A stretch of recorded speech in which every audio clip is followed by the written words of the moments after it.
चलिए आपको सीधे भोपाल लिए चलते हैं, जहां पीएम मोदी के 11 साल के कार्यकाल पर प्रेस वार्ता का आयोजन किया गया। सीएम मोहन यादव और प्रदेश अध्यक्ष दुनिया की प्रेस वार्ता में पत्रकारों के साथ अर्थव्यवस्था जो बना है, ये वास्तव में ही इतिहास रचने का काम माननीय प्रधानमंत्री जी ने कहा था कि तीसरी अर्थव्यवस्था हम बनेंगे। आज हम दुनिया की चौथी अर्थव्यवस्था बने। एक ओर ऑपरेशन सिंदूर की सफलता और दूसरी ओर भारत आर्थिक क्षेत्र में दुनिया का नेतृत्व करने के लिए आगे बढ़ रहा है। हम चौथी अर्थव्यवस्था बने। और इसके बारे में अगर मैं कहूं कि माननीय प्रधानमंत्री नरेंद्र मोदी जी के नेतृत्व में किस प्रकार से अभी वर्ल्ड बैंक ने जब ये आंकड़े जारी किए, तो ये मैं आपको बताना चाहता हूं कि वर्ल्ड बैंक ने जो कहा, इस लास्ट डिकेड के अंदर India extreme poverty rate falls to 5.3 from 27.1 as a World Bank, यानी 27.1 से नीचे गिरकर पॉवर्टी रेट 5.3 तक आया। ये इतिहास अगर किसी ने रचा तो भारत के प्रधानमंत्री नरेंद्र मोदी जी के नेतृत्व में आज देश के अंदर माननीय प्रधानमंत्री जी ने पूरे दुनिया को यह संदेश दिया कि भारत एक आर्थिक शक्ति के साथ, एक सक्षम सामरिक शक्ति के साथ दुनिया के अंदर भारत आगे बढ़ रहा है। इंफ्रास्ट्रक्चर से लेकर उन मुद्दों को, चाहे धारा 370 होगी, 3 तलाक खत्म करने की बात होगी, जीएसटी कानून बात करने की बात होगी, वक्फ बिल जैसे निर्णय करने की बात होगी, यह माननीय प्रधानमंत्री मोदी जी के नेतृत्व में चाहे संस्कृति के पुनरुद्धार और धार्मिक जागरण की मुद्दे होंगे, उन सारे मुद्दों पर आज बेहतर काम करते हुए 49% भारत का ट्रांजैक्शन अब डिजिटल ट्रांजैक्शन होता है। भारत के प्रधानमंत्री मोदी जी ने गरीबी हटाने से लेकर भ्रष्टाचार मुक्त भारत बनाने का मात्र नारा नहीं दिया। भ्रष्टाचार मुक्ति कैसे मिलेगी? डिजिटल ट्रांसफॉर्मेशन के माध्यम से माननीय प्रधानमंत्री ने 55 करोड़ लोगों के जनधन अकाउंट खोलकर, जो कभी कहा जाता था कि 1 रुपया देते हैं 85 पैसे भ्रष्टाचार में चला जाता है, 15 पैसे गरीब तक पहुंचता है, माननीय प्रधानमंत्री जी ने इस व्यवस्था को बदल दिया और आज 55 करोड़ से ऊपर लोगों का डिजिटल ट्रांजैक्शन के साथ आज भारत के अंदर अगर मैं कहूं कि 49% लेन देन डिजिटली भारत के अंदर होता है। यह नया भारत है और इस दिशा में माननीय प्रधानमंत्री मोदी जी के नेतृत्व में हम सब लोग लगातार आगे बढ़ रहे हैं। इसलिए आज के इस पत्रकार वार्ता में मैंने कुछ बिंदु आपके सामने रखे हैं। मध्य प्रदेश भारत का एक विकसित राज्य की श्रेणी में आज आकर के खड़ा है। हमारे मुख्यमंत्री डॉक्टर मोहन यादव जी के नेतृत्व में आज मैं अगर ये कहूं, महिलाओं से लेकर युवाओं के लिए और त्वरित निर्णय की प्रक्रिया को कैसे अंजाम दिया जा सकता है, चाहे कानून व्यवस्था होगी या आज गरीबों के लिए, आम नागरिक को सुविधाओं से उन्हें कैसे हम परिपूर्ण बनाने का काम करेंगे, इस दिशा में मध्य प्रदेश की सरकार ने जो काम किया है, ये वास्तव में ही हमारे मुख्यमंत्री की संवेदनशीलता के साथ कि पूरे मध्य प्रदेश का समग्र विकास कैसे होगा, ये अगर जमीन पर उतारने का काम पूरे इंदौर से लेकर के भोपाल, ग्वालियर, जबलपुर, जो हमारे मुख्यमंत्री जी ने जिसकी शुरुआत की और उस दिशा में उस समग्र विकास को श्रेणी में, जैसे उन्होंने औद्योगिक क्षेत्र के अंदर इन्वेस्टर समिट रीजनल किए और उसके बाद पूरे मध्य प्रदेश का समिट किया, यह दर्शाता है कि हमारे मुख्यमंत्री का विजन पूरे मध्य प्रदेश का समग्र विकास की परिकल्पना को उन्होंने आज मध्य प्रदेश के सामने लाने का जो प्रयास किया है। और जो इंदौर को अपने, जो आपने मेट्रोपॉलिटन सिटी, ये जो कंसेप्ट है, मैं ऐसा मानता हूं कि हम इंदौर हमारी आर्थिक राजधानी मध्य प्रदेश की भी हम मिनी बॉम्बे कहते हैं, लेकिन उसे स्वरूप देना, ये मेट्रोपॉलिटन सिटी का कंसेप्ट हमारी सरकार जो लेकर के आई अपने इस मध्य प्रदेश को, और केवल इंदौर नहीं तो ग्वालियर को भी किया है, तो जबलपुर को भी किया है, तो उज्जैन को भी किया है। ये जो विचार हमारी सरकार ने माननीय प्रधानमंत्री मोदी जी के नेतृत्व में, हमारे मुख्यमंत्री जी जो काम करने का प्रयास कर रहे हैं, ये वास्तव में ही हम सब लोगों के लिए ऐतिहासिक क्षण है। आज का दिन, ये जो हमारे 11 वर्ष सरकार के हैं, इसमें हर गरीब के जीवन में खुशी जो आई है, आज हम सब लोग पूरे देश के अंदर ये अभियान के साथ भारतीय जनता पार्टी के सभी कार्यकर्ता गांव की चौपाल से लेकर मंडल की सभाओं से लेकर आम नागरिक तक पहुंचना, और एक भी व्यक्ति ऐसा नहीं बचेगा जिसे 70 साल की उम्र हुई है उसे आयुष्मान भारत का लाभ न मिले। इसका बड़ा टारगेट भारतीय जनता पार्टी के नेतृत्व की सरकार ने, सरकार के माध्यम से हमारे कार्यकर्ता उन लोगों को लाभान्वित करने का काम, सरकार की सभी योजनाओं से हर गरीब लाभान्वित कैसे होगा, ये लगातार प्रयास भारतीय जनता पार्टी के कार्यकर्ता, हमारा नेतृत्व इस दिशा में काम में जुटा है। मैं एक बार सभी पत्रकार मित्रों का माननीय प्रधानमंत्री मोदी जी को इस बात के लिए बधाई के साथ, हमारे मुख्यमंत्री जी को इस बात की बधाई के साथ कि हमारे 11 वर्ष सेवा, सुशासन और गरीब कल्याण के वर्ष हैं। हर गरीब के जीवन को बदलने में हमारी सरकार ने महत्वपूर्ण भूमिका निभाई है। आम आदमी भारत का आज खुशी से लबालब है। इसलिए मैं पुनः एक बार माननीय प्रधानमंत्री जी का और हमारे मुख्यमंत्री जी के अभिनंदन के साथ पूरी सरकार को बधाई देता हूं। बहुत बहुत धन्यवाद। जय हिंद, जय भारत।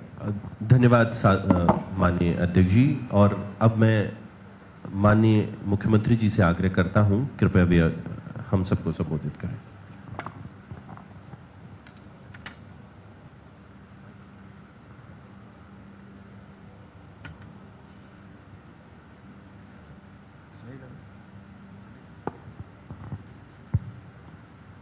प्रधानमंत्री श्रीमान नरेंद्र मोदी जी के 11 वर्ष के उपलब्धि भरे कार्यकाल के लिए आज हम अपने मध्य प्रदेश में यशस्वी अध्यक्ष श्रीमान विष्णुदत्त शर्मा जी के साथ इस प्रेस वार्ता में मौजूद हमारे दोनों विधायक द्वय माननीय भगवान दास जी महामंत्री भी हैं, माननीय पूर्व प्रोटेम स्पीकर श्रीमती रामेश्वर शर्मा जी, इस अवसर पर हमारे मीडिया प्रभारी माननीय आशीष जी, आशीष अग्रवाल जी, और आप सब माननीय रविंद्र यति जी। केवल कुछ चीज़ें अगर अपन देखेंगे तो ये हमारे बदलते दौर का एकदम से अपने सबके सामने, ज़्यादा पुरानी बात करें अगर तो वो तो ध्यान में आएगा ही सही।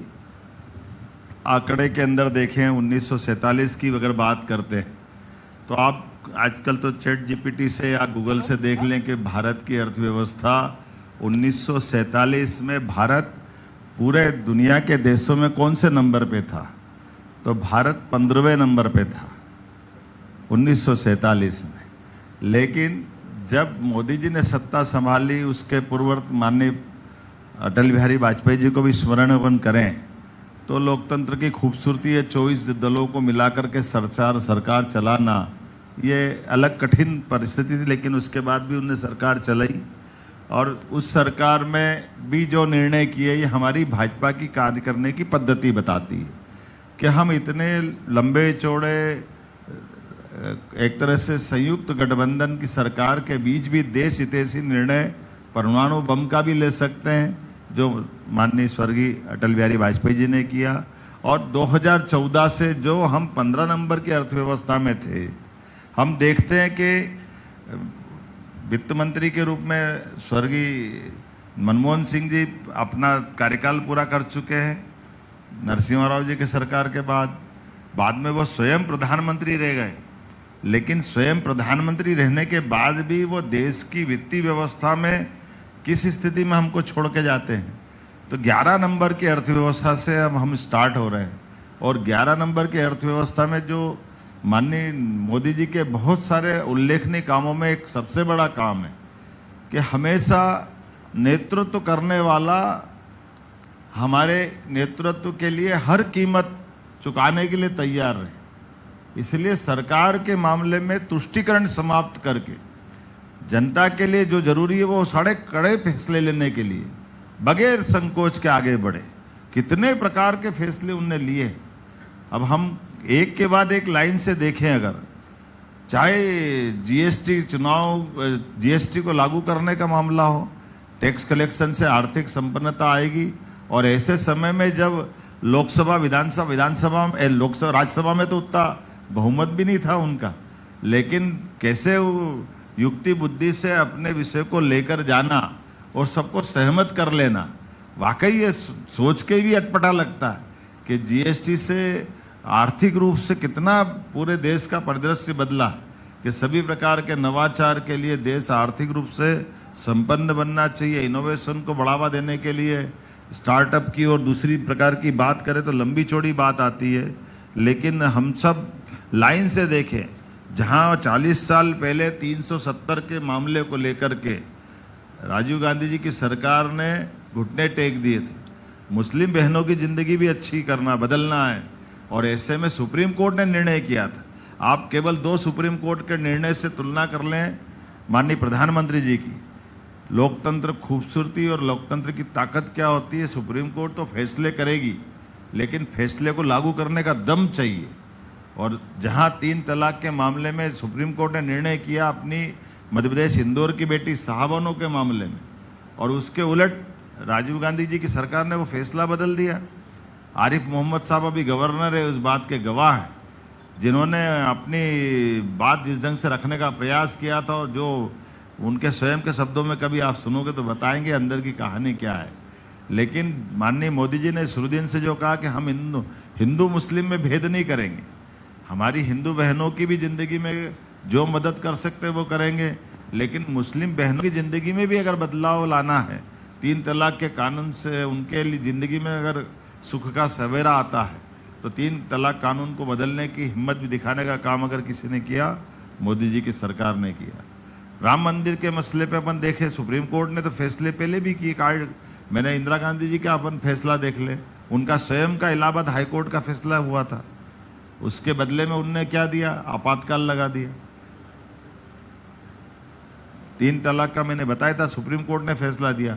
तो कोर्ट की भी महत्ता को स्थापित करते हुए जनता के बीच में सर्वोच्चता सुप्रीम कोर्ट ने निर्णय किया, तो लागू करना, 3 तलाक भी लागू करके दिखाया, भले 40 साल पुराना, और राम मंदिर का फैसला भी लागू करके दिखाया। तो हिंदू मुस्लिम, राम जी का नाम लेते ही देश में दंगे हो जाते, जाने क्या क्या हो जाते थे।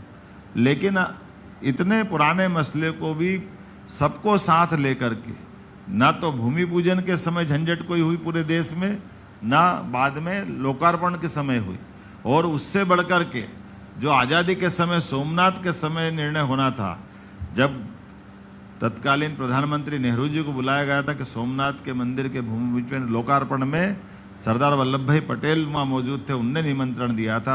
उस समय के राष्ट्रपति राजेंद्र प्रसाद जी सहित प्रधानमंत्री को बुलाया था, लेकिन नेहरू जी जाने की साहस नहीं जुटा पाए। 1000 साल पुराना हमारा कलंक, देश आज़ाद होता है तो हमारे वो सारे मापदंड और वो सारे मानदंड जिनके आधार पर देश का लोकतंत्र खूबसूरती और दुनिया के अंदर गर्व से सिर ऊंचा रखता है, हम सब देखते हैं कि सुप्रीम कोर्ट के निर्णय के आधार पर सुप्रीम कोर्ट का निर्णय का पालन भी कराया जाता है। और न केवल अयोध्या में जाकर स्वयं प्रधानमंत्री बैठ करके, बजाय किसी हिचक के, सभी वर्गों के लिए, जैसे मैंने मुस्लिम समाज की बहन का निर्णय करने में भी हिचक नहीं, बाकी बहुसंख्यक समाज के लिए भी निर्णय करने में हिचक नहीं। हमारे यहाँ एक के बाद एक ऐसे, कभी आप कल्पना करो कि हमारे अपने बच्चों के जीवन के लिए रूस यूक्रेन युद्ध याद करो, तो हमारे बच्चों को भी लेकर के आने के लिए अब कितना अच्छा लगता है कि हमारे बच्चों के पीछे पीछे पाकिस्तान के बच्चे भी निकल करके आए, वो भी भारत माता की जय करके आए। और एक प्रधानमंत्री बगैर सुरक्षा के पाकिस्तान को भी कितने मौके दिए, शुरू में कोई मन में भाव नहीं था, पाकिस्तान को इसकी कीमत समझ में नहीं आई। नवाज शरीफ के परिवार में बगैर कोई सुरक्षा व्यवस्था के उनके हेलीकॉप्टर से जाने का साहस अगर किसी में रहा है तो हमारे लिए गर्व की बात है। यशस्वी अभी के हमारे प्रधानमंत्री श्रीमान नरेंद्र मोदी जी का है, जो अफगानिस्तान से आते समय और उनके उस व्यवस्था में भी जाते, और बदलते दौर में भारत के दुश्मनों के साथ जो उनके 3 बार की याद करे, केवल कल्पना करे। हमारे देश के अंदर आतंकवाद का तो ये जो फन कुचलने का या जो आवश्यकता तो पड़ गई थी, तो हमको मालूम है या भले ही बांग्लादेश बना हो, लेकिन बांग्लादेश के समय से पाकिस्तान ने 65 के वार के बाद जो परोक्ष नीति आतंकवाद को बढ़ावा देने वाली अपनाई, उस आतंकवादी की नीति के बारे में भी माननीय प्रधानमंत्री जी ने हमारे देश को दुश्मनों को वो कहीं भी होंगे उनको छोड़ेंगे नहीं, ये जो नीति लाए हैं, इस नीति से देश के दुनिया के 3 एक देश है, अमेरिका, इजराइल और तीसरा भारत हो गया, जिसने दुश्मनों के घर में घुस करके आतंकवादियों को मार करके हिसाब चुकता किया। ये हमारे लिए तीनों बार के कार्यकाल में उल्लेखनीय बात है, तीनों में कोई अंतर नहीं। तीनों बार सेना को छूट दी, सेना को समय निर्धारित करना, कार्रवाई करने का अधिकार देना। ये वो उन देशों के बारे में जब कहते थे कि हम पाकिस्तान की बात कैसे करें, वो तो परमाणु संपन्न है, तो 14 से लेके 19 में भी परमाणु संपन्न था, 19-23 में भी था, वो 23 से अभी भी परमाणु संपन्न है। लेकिन अगर आतंकवादी है तो उनसे व्यवहार कैसा करना चाहिए? धारा 370 हमारे विचारधारा का तो जनसंघ के जमाने से जो धारा 370 की कठिनाई के बारे में बताया गया था कि धारा 370 का लगना इस देश में विभाजन की लकीर खींचने के बराबर है। उस धारा 370 के मसले को हम याद करें, उस समय विपक्ष के भाषणों को, खून की नदियां बह जाएगी, आग लग जाएगी, कहीं कुछ नहीं हुआ। जैसे राम मंदिर में हुआ ऐसा इसमें कुछ नहीं हुआ, सब कुछ सहजता के साथ हुआ और पूरी कानून व्यवस्था के साथ हुआ। और कितना 370 का महत्व तो तब और बढ़ जाता है जब कश्मीर के अंदर पहली बार उमर अब्दुल्ला, फारूक अब्दुल्ला, मुफ्ती मोहम्मद सईद, उनकी पार्टी, अब लाइन से देखो तो हुर्रियत कॉन्फ्रेंस से लेके सारे लोग, औरतों और ओवैसी तक कितनी अच्छी बात कर रहे हैं। ये तो आश्चर्य हो रहा है ना। ये है देश की देशभक्ति। देश का नायक जब शक्ति संपन्न होता है, सरकार सक्षम होती है, तो ये अनुकूलता बन जाती है। अदरवाइज ये सब पाकिस्तान की तरफ बोलने वाले लोग थे। खुद मोहम्मद अब्दुल्ला ने जो फारूक अब्दुल्ला जी ने जो बात कही है कि मैं ये बात कहता था कि पाकिस्तान से बात करो, लेकिन अब मैंने पहलगांव के बाद तय कर लिया पाकिस्तान से बात नहीं। ये सद्बुद्धि कहाँ से आ गई? ये हमारी देश के नायक ने सेना के माध्यम से जो अंदर का कॉन्फिडेंस खड़ा कर दिया, इसने पूरा वातावरण बदल दिया। ये गुट निरपेक्षता की बात तो आज़ादी के समय से करते आए थे, लेकिन गुट निरपेक्षता की स्थिति कैसी थी? कहने के लिए हम गुट निरपेक्ष थे, लेकिन होता क्या था? गुट निरपेक्षता ये होती है अमेरिका से भी हम अपने लिए जो व्यवहार रख रहे हैं, लेकिन रूस से भी, रूस यूक्रेन युद्ध में तेल खरीदने के लिए अपने रुपये से तेल खरीद लेना, कहीं दबने का काम नहीं। इसलिए दुनिया में तेल के भाव कहाँ से कहाँ चले गए, पेट्रोल गैस के। लेकिन हमारे लोगों के लिए आज तेल कंपनियों के माध्यम से पूरे देश के लिए क्या माहौल है, हम सब एक लाइन से देखते चले जाएं। अभी अभी इस युद्ध में देखा है क्या क्या कहते थे पहले माननीय मोदी जी की सरकार के पहले, सारे विशेष धर्म के लोग एक ही पाकिस्तान के साथ जोड़ते थे, लेकिन सबसे ज्यादा सम्मान अगर पाया है तो सऊदी अरब से लगा करके हर जगह माननीय मोदी जी के लिए कितनी अनुकूलता बनी। इसी बात की तो दरकार है कि सबकी देशों का अपना अपना हमारा व्यवहार देश की विदेश नीति के आधार पर रहता है, हमारे देश की नीतियों के आधार पर होता है, हमारे व्यापारिक संबंधों के आधार पर होता है। तो हम देखें कि चाहे ईरान का हमारा वो जो नया बंदरगाह का प्रोजेक्ट हो, जहां हम एक तरफ चाइना को उस तरह से भी देखते हैं कि चाइना से रिलेशन भी बनाए हुए, लेकिन चाइना को आधार पे, अमेरिका के आधार पे, किसी देश के आधार पर सबसे पहले nation first, made in India की बात करते हुए माननीय मोदी जी ने जो वर्तमान का दौर दिखाया है। और अभी तो अंदर की बात देखो तो और आश्चर्य लगता है। खुद जिनने S-400 सुरक्षा व्यवस्था दी है, हम सब देख रहे हैं कि यूक्रेन युद्ध के साथ रसिया के अंदर तक भी अगर वो सुरक्षा प्रणाली इतनी मजबूत थी तो उनके यहाँ क्यों ऐसा नहीं हुआ? इसका मतलब उनके माल में हमारा दिमाग लगाया, ये जो ना हमारा दिमाग लगा मेड इन इंडिया से, तो हमारा बाल भी बाका नहीं हुआ। जो मिसाइल हम छोड़ रहे हैं वो तो असर कर रही है, और उनके फटाके दिवाली के फटाके जैसे आसमान में खत्म हो रहे हैं। ये कैसे हो सकता है? ये तभी हो सकता है जब हमारी ब्रेन का उपयोग किया है। ये मेड इन इंडिया है। इस आधार पर हम सब तरफ से निपटने के लिए सक्षम है। कभी कल्पना कर सकते कि हम लाल किले से सफाई की बात करने के आधार पर देश के अंदर कहां से कहां तक की बात कर दी, जल वहित शौचालय की बात करते हुए 40 करोड़ लोगों के लिए। अब ये आंकड़े बताते हैं कि हम कहां से कहां पहुंच गए। मैं मेरे अनुभव की बात बताता हूं। जहां मैं विधायक बना पहली बार, मेरे यहाँ एक पूर्ववर्ती विधायक प्रीति भार्गव जी थी। उनने एक मेरे से बात कही थी, भैया आप विधायक बन गए तो एक काम जरूर कराना। मेरे इधर क्षेत्र में 20% गांव भी थे। उनने कहा आप कुछ भी करके गांव के अंदर ये कुछ शौचालय पब्लिक टॉयलेट जरूर बनाना। मैंने क्यों? बोले आपको ये कठिनाई समझ में नहीं आएगी पुरुष होने के नाते से। बोले मैं ये कठिनाई जानती हूँ, मैं विधायक भी रही थी, जिला पंचायत की सदस्य भी थी, कि माता बहनों को खुले में शौचालय के लिए उनको बीमार हो जाना पड़ता है, इतने कष्ट आते हैं, क्योंकि वो खुले में जाए कैसे, उनको कुछ भी करके सूर्य ढलने का इंतजार करना पड़ता है। तो ये कितना मानवीय दृष्टिकोण से, लेकिन इस कष्ट को माननीय मोदी जी ने समझ करके घर घर शौचालय बनाने की बात की। गैस के चूल्हे के बारे में तो आप अपन सब जानते ही है, हमारे लिए कूपन का कितना महत्व रहता था। सांसद से कम महत्व सांसद के कूपन का ज्यादा महत्व था। वो कूपन बांटते बड़ी बात हो जाती थी। ये कैसे बांटते थे वो भी बताने की जरूरत नहीं। कूपन नहीं हो गया, मालूम पड़ा कि विधानसभा का टिकट हो गया। कौन सा दौर था वो?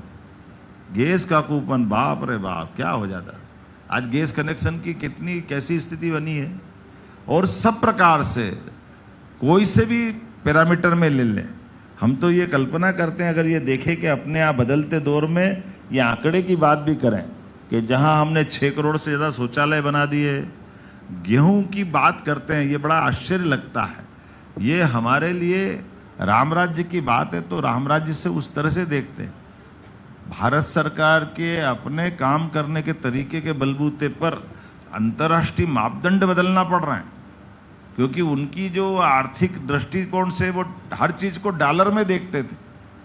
मैं टूरिज्म का चेयरमैन था, बड़ा मुश्किल पड़ता था कि जब मैं एयरपोर्ट पे, जब आप में से भी कहीं गए होंगे, तो समोसा 200 रुपये का क्यों मसाला पड़ता, पल्ले नहीं पड़ता था।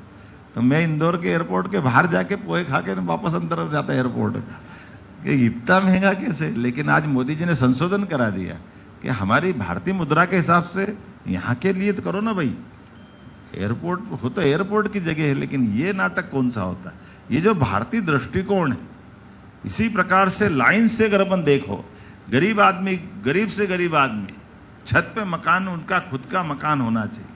तो ये माननीय मोदी जी सोच सकते हैं, और जो कहा वो करके दिखाया, दूसरी बार फिर दिखा दिया। और एक तो ऐसा घोर आश्चर्य है, मैं वास्तव में कल कवि सम्मेलन में था, वो कवि ने जो टिप्पणी करी मेरी बहुत जोरदार थी। बैरागी ने, अध्यक्ष जी भी थे, उनने के वो डॉक्टर थे, मनमोहन सिंह वित्त के डॉक्टर थे, पीएचडी की हुई थी, फाइनेंस के बड़े डॉक्टर थे, लेकिन डॉक्टर ने 10 साल में कोई फाइनेंशियल डॉक्टरी नहीं करी। मोदी जी ने कितने ऑपरेशन कर दिए बताओ। चाय वाला ऑपरेशन कर रहा है, कितने प्रकार से सारी व्यवस्थाओं को बदलाव कर दिया। डिजिटली पेमेंट करना, ये अभी अमेरिका में भी नहीं हुआ है कि सब्जी वाला, चाय वाला, फल वाला, सबको अपने डीबीटी का कितना लाभ मिल रहा है। गरीब से गरीब आदमी को उसका हक का पैसा मिल जाए। ये तो वाकई ऐसे स्टार्टअप को सबको प्रोत्साहन दिलवाना, कितने प्रकार की व्यवस्थाओं को बढ़ावा दे रहे हैं। लाइन से जितने प्रकार से हो सकते हैं। और 5 लाख का इलाज तो मेरे पास स्वेच्छा निदान अनुदान का मामला बहुत सारा परवार ही निपट गया, नहीं तो बड़ी संकट चल रहे थे। क्योंकि गरीब आदमी हॉस्पिटल पास में, उसको इलाज कराना है। आयुष्मान कार्ड में तो मध्य प्रदेश देश का नंबर 1 हो गया, बहुत बड़ा काम कर दिया। और उससे बढ़कर के 5 लाख का 70 साल वाले कोई जाति समाज का हो, हमको सबको मालूम है कि 70 साल से ऊपर वालों को 5 लाख का अगर अनुदान मिल जाता है, ये बड़ा एक तरह से आयुष्मान कार्ड का कितना बड़ा लाभ है। एक नहीं, ऐसी कितनी सारी योजनाएं बताने जाओ तो ऐसा लगता है। उज्ज्वला गैस कनेक्शन, बिजली के मामले में 100% हमारा विद्युतीकरण कर दिया। जल जीवन मिशन के माध्यम से घर घर जल, नल से जल, ये कितना आश्चर्य की बात है। और कृषि विकास का बजट माननीय मोदी जी के माध्यम से 5 गुना बढ़ाया गया, वैसे तो सभी दूर कर दिया। वो किसान सम्मान निधि, पहली बार अगर कोई किसानों को सम्मान निधि दे करके, ये किसानों के हाथ में हमारे द्वारा रकम देना, ये भी बहुत घोर आश्चर्य की बात है। 80 करोड़ जनता, 80 करोड़ में 100 से ज्यादा देश आ जाते हैं दुनिया के। ऐसे में 80 करोड़ से ज्यादा लोगों को 10 साल तक, अभी वापस फिर 2028 तक तो कर ही दिया उन्होंने, तो सबको निःशुल्क अनाज देना, गेहूं चावल जो देना, ये कोई छोटी मोटी बात नहीं। सभी प्रकार की व्यवस्थाओं के बलबूते पर हमारे लिए, आपने सबने देखा SC ST OBC आरक्षण में 50 तरह की बात आती थी, लेकिन बगैर किसी को कष्ट दिए 10% आरक्षण सामान्य वर्ग को भी दे देना, जिसके लिए ये जो 10% आरक्षण दे करके समाज के अंदर ये विशेष संदेश देना कि हाँ, हमारे लिए सभी वर्ग बराबर है। 33% लोकसभा विधानसभा में आरक्षण, ये तो चमत्कार ही हो जाएगा। और इसमें भी वही हाल है, छोटी लकीर को बड़ी लकीर करने के अलग से लकीर खींच दी। बाकी जो चले हुए आरक्षण के साथ जितनी सीटें हैं उनको डिस्टर्ब नहीं कर रहे हैं, वो सब यथावत रहेगी। लेकिन परिसीमन के आधार पर 33% लोकसभा विधानसभा, और लोकसभा विधानसभा भी नहीं, सैनिक स्कूल में भी गुंजाइश दे रहे हैं, सभी प्रकार के आर्मी में और फोर्स में भी गुंजाइश देना, बहनों के लिए तो ये गजब ही हो गया। सेना में कमीशन, महिलाओं में पायलट, NDA में भर्ती, जो आमतौर पर पुरुष प्रधान माने जाते थे, प्रत्येक जगह भविष्य में हमारी देश की आधी आबादी की चिंता करना, ये कम बड़ी बात नहीं। हमारे यहाँ रेलवे के मामले में रेल का अलग बजट, और रेल मंत्री अपने यहाँ ही 2-3 रेल खोल दें, बहुत भारत माता की जय, सब हम देखते थे। कभी वो बंगाल, कभी वो बिहार, इसलिए रेल मंत्री में ही चलता था। रेल के बजट को मूल बजट से मिला करके रेल कितनी उपयोगी हो सकती है, कभी कोई भी कल्पना करी कि रेल की 2 पटरी हो जाए तो बड़ी बात है। अब तो 3 ने 4, यही अपने मध्य प्रदेश तक आ गई, 4 सबसे ज्यादा।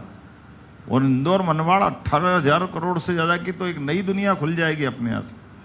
अपने यहाँ मध्य प्रदेश में तो रेल के माध्यम से, केवल कल्पना करें, अभी रेल चलती दिल्ली से, और अगर उसको बंबई जाना है तो रेल चल के आएगी ग्वालियर, ग्वालियर से आगे झांसी के यहाँ से अपने यहाँ आगरा, और ग्वालियर होते हुए भोपाल, भोपाल से इटारसी, इटारसी से फिर खंडवा जाएगी और फिर उधर निकलेगी। अरे काहे की निर्माण की लाइन डली कि सीधे वहीं से ग्वालियर से ये जो गुना का हमारा सूखा ट्रैक है, ये मेन ट्रैक में आ जाएगा सीधा इंदौर, और इंदौर से सीधे निकाल दो बंबई तरफ, तो लगभग 200 किलोमीटर से ज़्यादा 250 किलोमीटर का एरिया बचेगा, एक पूरा नया क्षेत्र खुल जाएगा। तो एक एक रेल लाइन कहाँ से कैसे कैसे हो सकती। एयरपोर्ट, हम तो भाग्यशाली हैं। मैं अभी बिहार गया था, बिहार में कुल जमा अभी आज की स्थिति में 3 एयरपोर्ट काम कर रहे हैं। आज हमारे पास 8 एयरपोर्ट हो गए, सतना और दतिया जोड़ दे तो। और अभी पाइपलाइन में तो उज्जैन और शिवपुरी को अलग अनुमति मिल गई, और ऑलरेडी काम करने वाले हैं। जहां हमारा जेट उतर जाते हैं वो नीमच, मंदसौर, रतलाम, सिंगरौली, उमरिया, ये तो अभी हम ऑलरेडी बने रहे हैं। तो 16 एयरपोर्ट हमारे आज की स्थिति में बन रहे हैं। एयरपोर्ट को ढूंढ करके रीजनल कनेक्टिविटी देना, ये मामूली बात नहीं है, और हमारे जैसे इतने बड़े राज्य के लिए तो बहुत बड़ी बात है। प्रति व्यक्ति आय में 67% की वृद्धि, विदेशी मुद्रा भंडार में 135% की वृद्धि, टैक्स पेयर्स आधार में 127% की वृद्धि, डायरेक्ट टैक्स कलेक्शन में 238% की वृद्धि, बगैर कोई झंझट के बहुत सरलता के साथ आर्थिक रूप से संपन्न करते हुए। और बजट में भी आधुनिकता भी है, पारदर्शिता भी है, और वो ब्रिटिश कालीन फालतू का नाटक छोड़ करके बजट पर खुल के चर्चा भी होती। ये जो क्या मालूम क्या नाटक चलता था पहले, भगवान जाने। ये सारी चीज़ों में लखपति दीदी कार्यक्रम, स्वयं सहायता समूह को मदद करना, चंद्रयान, अब ये वैज्ञानिक अगर कोई कारण से असफल भी होता, जब रिसर्च करते हैं तो असफल को भी गले लगाना वहां जाकर के प्रधानमंत्री स्तर पर, तो फिर तो कहां से कहां पहुंच जाएंगे। रिसर्च नहीं तो मालूम पड़ा जांच बिठा दो, कहां से पैसे का नुकसान कर दिया। सरकारी जो नाटक रहता था, किसी का भी कोई हो गया तो अभी तो खोजे, हुई नहीं हुई, भाई क्या करेंगे। लेकिन अब इसका परिणाम क्या है, पहले हमारे विमान वाहक पोत कहाँ से आ रहे साहब, जो जहाँ से रिटायर्ड करके कंडम घोषित कर दे वो भारत में भेजते थे। और हम उसको अपना थोड़ा सुधार कर के काम चलाते हैं। आज की स्थिति में 100 से ज़्यादा देशों में रक्षा के सभी प्रकार के उपकरण और सारी व्यवस्था में निर्यात की स्थिति में हम आ रहे हैं। ये अपने आप में बहुत बड़ी बात है। आप कभी अंदाज लगा लो, हमारे देश का सोना स्टेट बैंक ऑफ इंग्लैंड के अंदर आज़ादी के समय से इस सुरक्षा के आधार पे कि हमारे देश को, और मालूम पड़ा कि वो ऐसी अर्थव्यवस्था बनी थी कि आते आते सारा विदेशी मुद्रा भंडार खत्म हो गया। और वो दौर याद करो नरसिम्हा राव जी के थोड़े से आगे पीछे का, कि जब हमारा अपना सोना गिरवे रखना पड़ा था। ऐसे में जब हम अपने आप में सबल, सक्षम और समर्थ बन रहे हैं, तो जो 766 टन सोना था, माननीय मोदी जी के नेतृत्व में न केवल 100 टन बढ़ाया, बल्कि धीरे से पता ही नहीं चल रहा, और अब केवल 300 टन वहां पड़ा, बाकी सब अपने देश में ले आए। जब देश सक्षम हो रहा तो क्या अपना सोना अपन नहीं रख सकते? इसमें क्या बड़ी बात है? लेकिन चूंकि वो उनके पास रहता, तो कभी कोई कारण से अपने संबंध ऊंचनी से बीसे हो गए, तो वो अपने हमको ब्लैकमेल करेगा। तो एक एक चीज, अपनी चीज अपने पास होना, कितनी बारीकी से देखो। हम याद करो चाइना का, आपने सबने देखा वो दौर कि चाइना के साथ कोई बात पे हुई तनातने, तो कोई बैठे, हमने अंगद का पांव सुना था, वो पता नहीं भगवान राम के काल की बात थी, लेकिन हमारी सेना का अंगद का पांव जब तक वो, और किसके लिए? पड़ोसी देश भूटान के लिए, हमारे स्वयं के लिए नहीं। तो हम हमारे साथ खड़े देश को भी ये विश्वास दिलाने में सक्षम हो रहे हैं कि आओ हमारे साथ, हम आपकी चिंता करेंगे। भूटान के साथ भी वो करा, लंका के साथ भी वो करा। श्रीलंका की वित्तीय व्यवस्था सब खत्म हो गई थी, कहाँ की स्थिति में पहुंच गया था। आज श्रीलंका को उसके कर्जाल से निकालते हुए अपने साथ खड़ा करने का काम कर रहे हैं। अभी हमने देखा पाकिस्तान के साथ तनातनी में, अफगानिस्तान हमारे साथ दिख रहा है। ये जो कई सारे निर्णय, अब मैं कितनी सारी बातें बोलूं, ऐसा लग रहा प्रेस कॉन्फ्रेंस में तो भाषण हो जाएगा। तो मैं उम्मीद कर रहा हूं कि कुल मिलाकर के यशस्वी प्रधानमंत्री ने जितने प्रकार से काम किया है, मैं अपने मध्य प्रदेश के संदर्भ में भी देखता हूं, तो मध्य प्रदेश के संदर्भ में भी माननीय प्रधानमंत्री जी ने नदी जोड़ो अभियान, हम कभी केन बेतवा नदी जोड़ो अभियान की केवल माननीय स्वर्गीय अटल बिहारी वाजपेयी जी के समय एक सपने की बात थी, और साध्वी उमा भारती जी ने कितनी बार इस बात को लेकर लड़ाई लड़ी, लेकिन वो हो ही नहीं पाया था। अब न केवल हुआ, बल्कि हमारे सामने भूमि पूजन भी हो गया, और उससे बढ़कर 1 लाख करोड़। ये बात सही, केन बेतवा अगर हमारे बस की बात हो, इतना पैसा कहाँ से लाए? लेकिन हमको केवल 5% मिलाना, और 5% यूपी को मिलाना। तो एक हमारा उधर हो गया, दूसरा पीकेसी योजना राजस्थान के साथ हो गया, तीसरा आपको मालूम देवेंद्र फडणवीस जी भी आगे गए। तो ये जो राज्यों के आपस के संबंध भी सौहार्दपूर्ण होना चाहिए, राज्य से राज्य की लड़ाई नहीं होना चाहिए। आम जनता के लिए देश के अंदर ये सकारात्मक संदेश जाने का मामला, ये केवल मोदी जी कर सकते हैं। और इनका देश के साथ भी, देश के अंदर भी, और देश के साथ भविष्य की दृष्टि से एक दूसरे के साथ संबंध बनाते हैं। और कोविड की तो बात ही क्या कहना है। कोविड के समय इतने कठिन काल में एक प्रधानमंत्री डंके की चोट आ गए कि हाँ लॉकडाउन करता हूँ। सच मानो मैं भी उस दिन अपने मन में तो बहुत ऐसा हो गया था कि माननीय मोदी जी बहुत बड़ा निर्णय कर रहे, भगवान करे ये, क्योंकि रेल बंद, बस बंद, आकाशवाणी बंद, आकाशवाणी के गाने भी बंद हो गए। वैसे गाने में क्या घुस गया, मेरे तो पल्ले ये आज तक नहीं पड़ा था। लेकिन आकाशवाणी में केवल समाचार आ रहे थे, ऐसा डरावना दृश्य था। लेकिन उस डरावने दृश्य के बाद भी धीरे धीरे करके देश के अंदर हमारी हेल्थ की स्थिति बहुत अंदर की, अगर वो लॉकडाउन नहीं होता तो वाकई बहुत चुनौती का समय था। लेकिन उस लॉकडाउन के समय को निकालना धीरे धीरे करके, और समान रूप से दवाई बनाना, मैं भी साइंस का स्टूडेंट रहा हूँ, कभी हमने सोचे नहीं एक साथ सब पे प्रयोग करा दो, मेंढक पे भी करा दो, कसारे पे भी करा दो, उस पे भी करा दो, और डिसेक्शन करते हुए सबके रिजल्ट 8-9 महीने में दे दे, ये दवाई बन जाए 8-9 महीने में। 10-15 साल के पहले दवाई नहीं बनती। लेकिन न केवल दवाई तैयार हो गई हमारी, जबकि जान भी बच गई, और कई सारे लोगों को याद करे, केवल मैं उसको उनकी भावना समझ के खाली कह रहा हूँ। एक छोटा सा देश का राष्ट्रपति भी मोदी जी के चरण छू करके वो जो सम्मान बढ़ा रहा, सच्चे अर्थ में मोदी जी ने का पूरे देश का सम्मान बढ़ाया, जो हमारी जियो और जीने दो की भावना खाली बोलते नहीं, ऐसे 100 से ज़्यादा देशों को मदद करने का काम माननीय मोदी जी ने जो किया है, वाकई में उनकी सराहना भी करता हूँ। और अद्भुत जो उनका अपना तरीका रहा है, और हम सब याद करें एक एक करके उनके शब्दों को। 150 से ज़्यादा देशों में वैक्सीन भेजी है, 48 देशों को पूरी तरह मुफ्त रूप से वैक्सीन उपलब्ध कराने का काम किया, नेपाल में भूकंप आ जाए, अफगानिस्तान में तालिबान के संकट में भी हम सब देख रहे हैं। अमेरिका ने जहाज पहुंचा तो लोग पहिए पकड़ के लटक गए थे, ऊपर से मरने वाले कैसे दिख रहे थे। और कौन सा जहाज था वो तो माल वाला सब जहाज था जिसमें माल भरते थे, उसमें मनुष्य ले गए। और हमारे एक एक व्यक्ति को हमारे प्लेन से लेकर के आए, और प्लेन से नहीं लेकर के आए, हमारे गुरुद्वारे में भी पवित्र गुरु ग्रंथ साहिब को भी बाकायदा सम्मान के साथ, हमारे अपने जिन पे हमारी श्रद्धा है उनको सम्मान के साथ लाने का कितना बड़ा निर्णय और कितने अलग तरह से किया है। मैं मान के चलता हूँ कि एक एक चीज़ें आज बदलते दौर में हमारे मोदी जी के 11 साल में वाकई वो अकल्पनीय है, अद्वितीय है और स्वर्ण अक्षर में लिखे जाने योग्य है। मैं मान के चलता हूँ यशस्वी प्रधानमंत्री न केवल अपने इस कार्यकाल को पूरा करे, मैं तो भगवान से कामना करता हूँ कि हमारे लिए एक बार फिर वो 1929 में भी दोबारा अपना मार्गदर्शन दे और फिर प्रचंड बहुमत से हमारी सरकार माननीय मोदी जी के नेतृत्व बने। मेरी अपनी ओर से सबको शुभकामना। आप सभी पत्रकारों को धन्यवाद देता हूँ।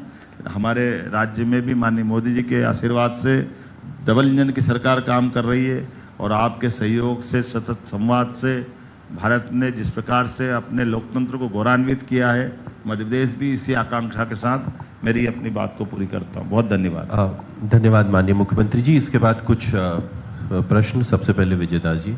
जी बिल्कुल। माइक दो बार, माइक।